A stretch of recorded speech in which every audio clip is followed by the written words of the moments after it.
I want to introduce Nicki Isen from the Australian Student Environment Network. Nicki's been a stalwart campaigner for real solutions on climate change. Firstly, before I start, I'd like to acknowledge that we're standing on Aboriginal land, that this is the land of the Gadigal people of the Eora Nation. A year ago, Australia celebrated. For the first time in over a decade, we had a government that didn't deny the science of climate change.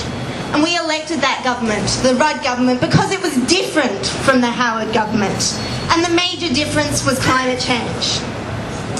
But since then, emissions have continued to rise. Disappointment and disillusionment has grown in climate activist circles.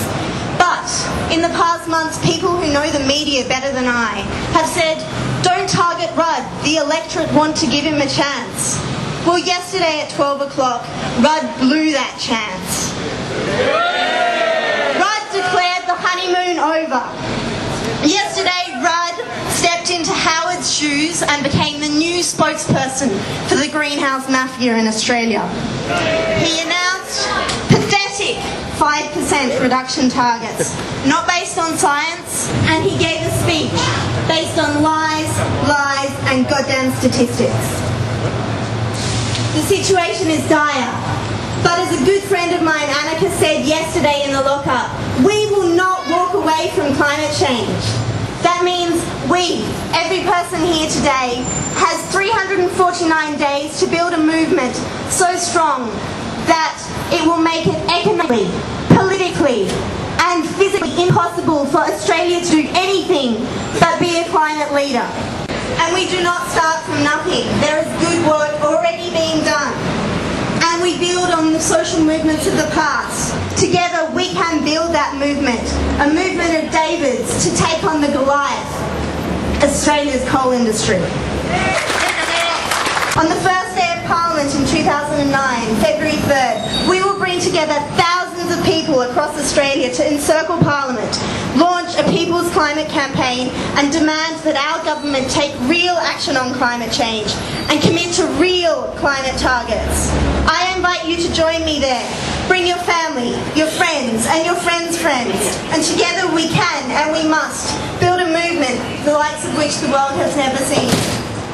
I ask you 3 questions, and it's 3 questions we must ask everyone we know. If not here, where?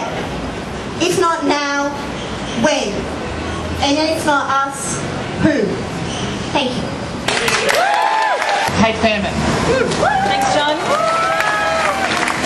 Can I begin to tell you how disappointed the environment movement is with what Kevin Rudd did yesterday and what targets Kevin Rudd announced yesterday?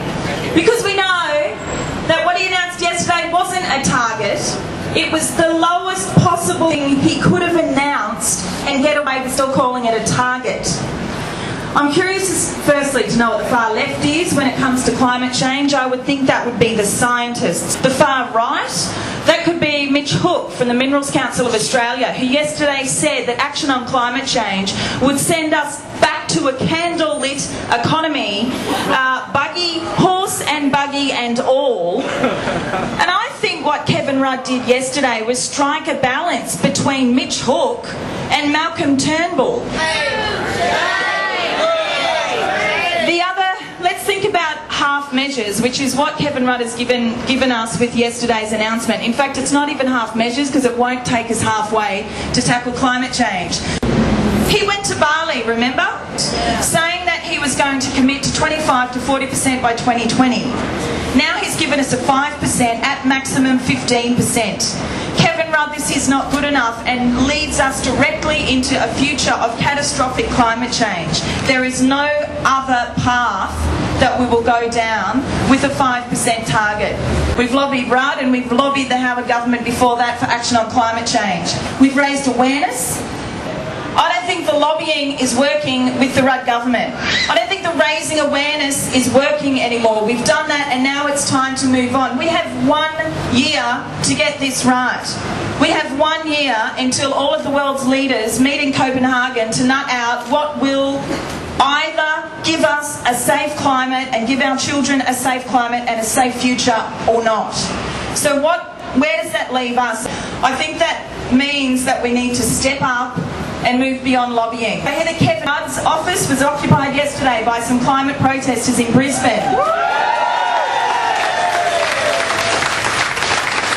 Because the planet cannot come to the negotiating table. We need to go to it. And I don't think the Rudd government is getting that. I know some of us were kind of happy to see John Howard go, yet his legacy remains with the fossil fuel industry, and we are the activists and we are the people. All of us represent the broader community, but it is us here today that will fight hardest for it. So I urge you all next year to pick up the pace and do stuff that is outside even your comfort zone. This is it, guys. 1 year to go. Good on you. When he announced this, he took that earlier well-informed research by Professor Garneau and he threw it in the bin. And yesterday he took the concerns and the actions of over 120 community-based climate action groups that have sprung up, and Kevin Rudd turned his back on them. Kevin Rudd, this is not a white paper that you delivered yesterday. This is a white flag of surrender. Yesterday you failed. Thank you.